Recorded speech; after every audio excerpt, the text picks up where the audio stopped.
Howdy, everybody. Shasta College, Humanities 4, Film Studies. How y'all doing? How was your weekend? I was out of town last week and I didn't have my laptop, so I got a little bit behind in the grading. Please forgive me. I'm catching up. Uh, if you notice, maybe you noticed this or not, but I gave you some extra time on Persona. Some of you seem to be having a little trouble. Please look at the due dates. Pay attention to those. From now on, every due date will be the same. Not due date, due time will be 12 midnight, 11:59 p.m. That's 1 minute to midnight. So we don't have to have the confusion of that.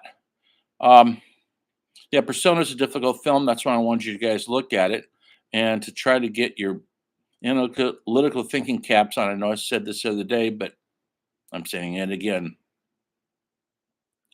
I believe you could do it. And then after that, that'll be the last foreign language film. Today we're going to, this whole week, we're in the 60s and going into the 70s, which was a bumper crop of personal films made by what they referred to as auteur directors. And that's simply a fancy name for the author of your own work. It's a French term. What does that mean? Well, during this time, um, directors were hired by studios and they cranked out hundreds and hundreds of films every year. And a lot of them didn't have a personal visual stamp. They just took the job, whatever the job was. Over the years, directors like John Ford and Howard Hawks and Alfred Hitchcock did get a personal stamp. They didn't necessarily write the scripts, most of them didn't, but the themes were usually the same. They had a similar look to them. Visually, you can actually watch their films and without knowing who directed it, and probably figure out who directed it. That's not so much anymore because now it's all very homogenized and every film looks exactly the same as the last film. They're all written by a collective. Look at the screenplay credits in their last superhero movie. There'll be a lot of people. And what they'll do is they'll have they hire somebody to write the action scenes, somebody to write the female scenes, somebody to write the male scenes, somebody to have dialogue that's funny, somebody to have dialogue that's serious. It goes on and on. They don't trust one single writer anymore. Well, these directors here that I'm going to talk about today and this whole week wrote a lot of their own scripts. And so there's one singular voice.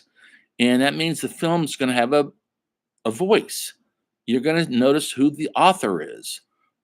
Visually, the camera through their films is a certain way of visualizing the story that they use, and the characters are written from a singular mindset of a writer.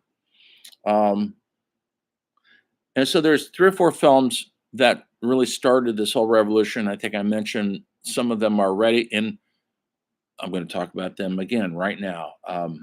Before I do that, I want you guys to pay attention to the documentary that's in modules. It's called Easy Rider Raging Bulls. You need to watch that right now. At the end of this week, I'm going to sign a quiz. It's a take-home, obviously it's a take-home quiz because you're home, but you're going to have about 24 hours to do the quiz. That's it. Because I'm giving you a whole 5 days to watch the film, and it's going to be 3 questions worth 15 points. Each question is 5 points. Simple. They're essay questions, by the way, and so you'll have to write a little bit. Look at it critically. What's going on in that film? Easy Rider, Raging Bulls. What's going on in the culture? What's going on in the films that those auteur directors were making? And when I say auteur directors, we're talking anywhere from Robert Altman to Steve Spielberg to George Lucas. Those are the biggies. But there are a lot of other people in between, like Martin Scorsese and Terrence Malick, Hal Ashby, Peter Bogdanovich. Those are all people in that documentary. You need to pay attention to it. A lot of actors came out of that era. People like Robert De Niro and Al Pacino and Dennis Hopper, Peter Fonda, who started with a revolutionary film. He's a writer. Cannot underestimate the power of that film that came out in 1969 or these other three films I'm going to talk about. So here we come. We're coming into the 60s, the youth market. Roger Corman, he's in the documentary. He figured out how to fill up the drive-in movie theaters with youth-based films, either horror films, what the youth loved, or biker films, Hell's Angel films, which was a big cultural phenomenon at the time and a counterculture phenomenon. And he knew what the kids wanted to see. And the kids flocked to the movie theaters, the drive-ins to see these films. And then there was the beach party movies with Frankie Avalon and Funicello, because surfing culture was a big deal in the early middle 60s when the Beach Boys were popular. After the 60s hit in its full stride, and all of a sudden we went from the Beach Boys to the Doors and Rolling Stones. That all changed. We needed something more, things got darker. The films got darker, meaning that the content is darker, not physically darker. But sometimes that was the case too. Anyway, so uh, Warren Beatty was an actor, frustrated producer, director, kind of a pretty boy actor that was getting well known, and he wanted to produce a script, and he got um, a script called Bonnie and Clyde. It's in the should be in that documentary I talked about, and by two writers for Esquire magazine who hadn't written a script before. And through a long process, this story about the real Bonnie and Clyde, which were bank robbers in the early years of the Depression, they glorified it, romanticized it, and they cast Warren Beatty in the lead and Faye Dunaway as Bonnie, and they put a soundtrack to it, which was kind of bluegrassy. Maybe you've heard the soundtrack. That became very famous, banjo. But the way they filmed it was like a rock and roll film. I'm not kidding. It was alive, very violent for the times, not compared to now. Um, and these two young, beautiful stars that you're rooting for, they're the bad guys, folks. But they portray the bad guys as being the law enforcers in this movie. And you don't like the law enforcers because they paint them as kind of evil people. And Bonnie and Clyde gets a pass, which is exactly the opposite in real life. Bonnie and Clyde were really horrible people. They were essentially on a crime spree, and they ended up very dead. Um, and it was one of the first times that the FBI, J. Edgar Hoover, became involved and said, we have to stop Bonnie and Clyde." And they had a crime spree in the South mostly that went on for 2 3 years before it was stopped in a hail of bullets. Well, the film was just, we'd never seen anything like it. We saw the film, the youth market saw the film, and then went back again and again. Couldn't figure out, the studios didn't understand why we keep watching it. Well, the reason why is because many things in the culture that was happening at the time, which was the Vietnam War, civil rights movement, assassinations of Martin Luther King and JFK and Bobby Kennedy and Malcolm X, and the disenfranchise of people who were kind of disconnected from the government and the culture at the time outside of societies. And Outlaws is a pretty cool thing to look at. And so the kids went back to it over and over again, and it changed the lives, it changed the culture.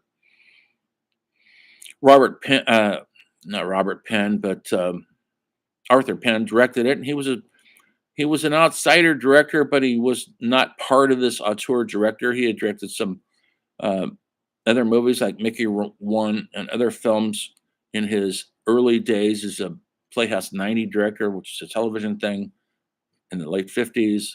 A lot of these directors came out of that because they got a lot of experience. They would put on live plays, essentially live television. It was the golden era of live television, and a lot of these directors came out of that era. John Frankenheimer and others.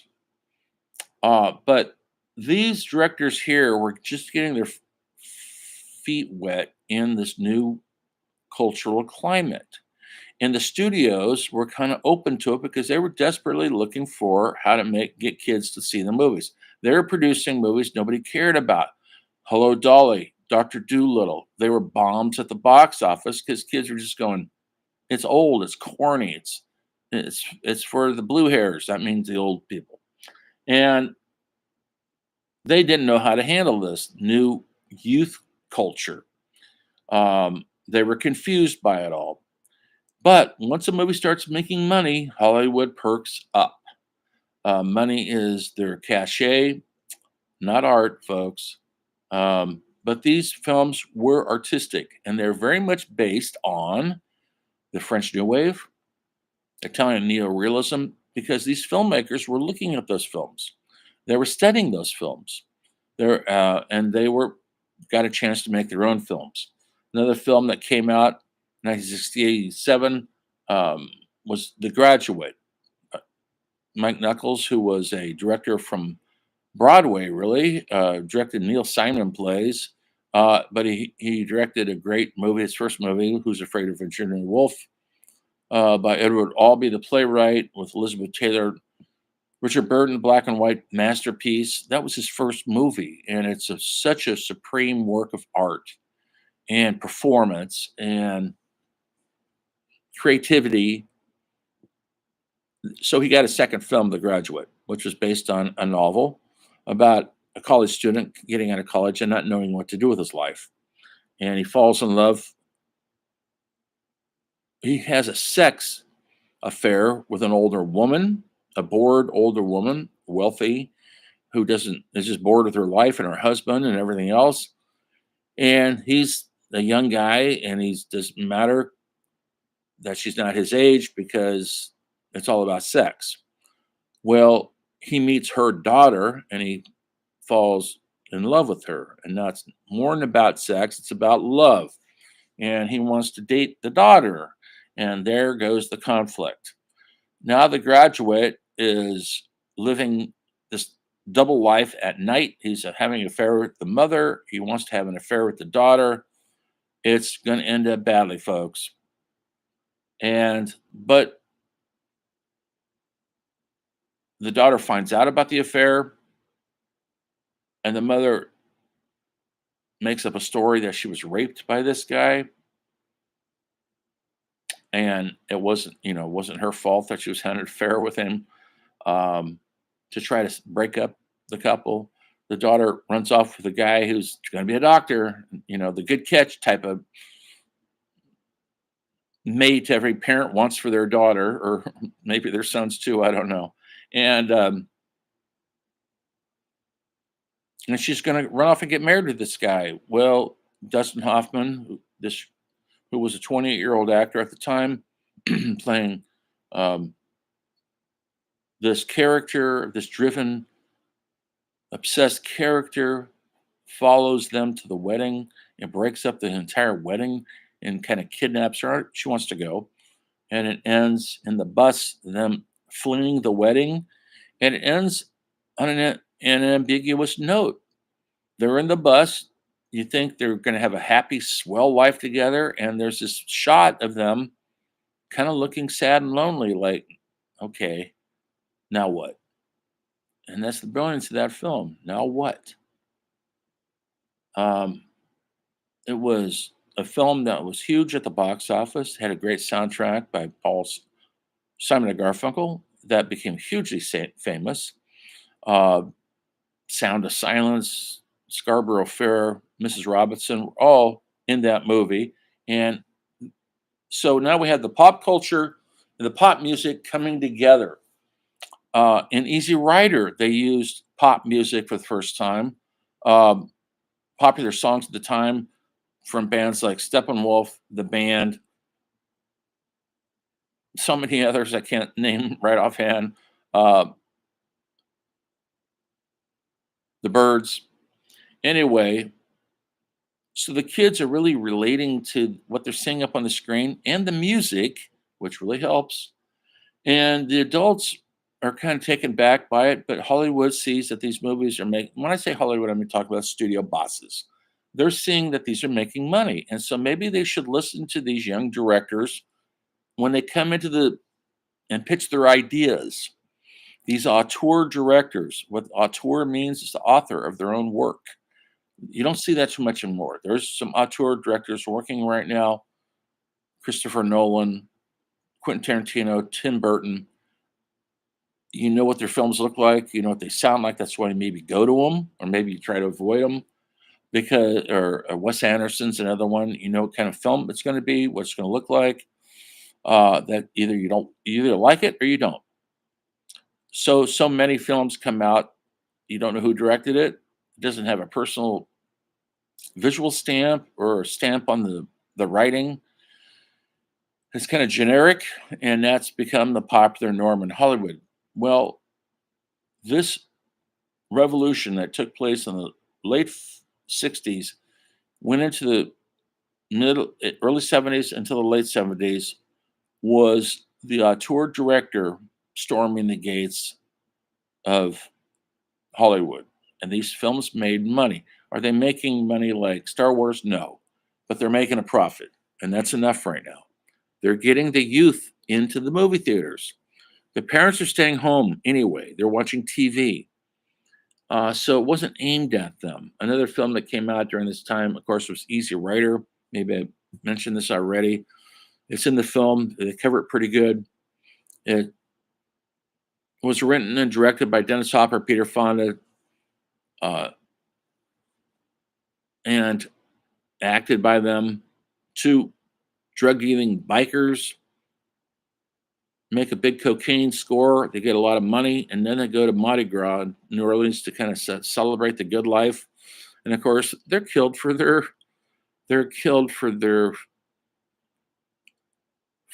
attempt to be free. They don't have to work because they got money. They can do whatever they want. They're supposedly free, not so much. And they're killed by a couple of rednecks in the South because they look like hippies. And the movie was hugely popular. It was made for about $300,000 or $400,000, shot by the great Laszlo Kovacs. In color, by the way. A lot of it was shot in New Mexico, Taos, outside Santa Fe, elsewhere. And they go clear across the country to New Orleans. So they go to the redneck South where they hate hippies and things don't go good there. But it introduces an actor that made him a star, Jack Nicholson. Nicholson had been in movies before, mostly lower budget horror films or biker films Roger Corman produced. People were aware of it. He'd written some scripts, acted in the scripts. He wrote a Monkees movie called Head by the Monkees because he was friends with the people who were putting the Monkees together. That's in the documentary, by the way. Then he finally got his chance at this breakout role of the lawyer who goes across some of the country with them. And he's the comic relief, but it ends up badly for him because in those days, the culture has to kill the free spirit.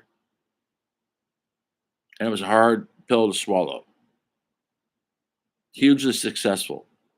The soundtrack sold a lot of money. The movie made over 200-300 million over the course of still making money. Everybody got rich and famous off it. They had their second chances to direct other movies and star in other movies. Some of them worked out, some of them didn't, but that's another story. So then we have those three movies that really changed the culture at the time. They tilted the world on its end. And now Hollywood says, okay, bring us your young directors, bring us your youthful stories. We're willing to listen to all of it. And the new era was on. Please watch that documentary. You're going to have a quiz on it this weekend, so be prepared. See you then.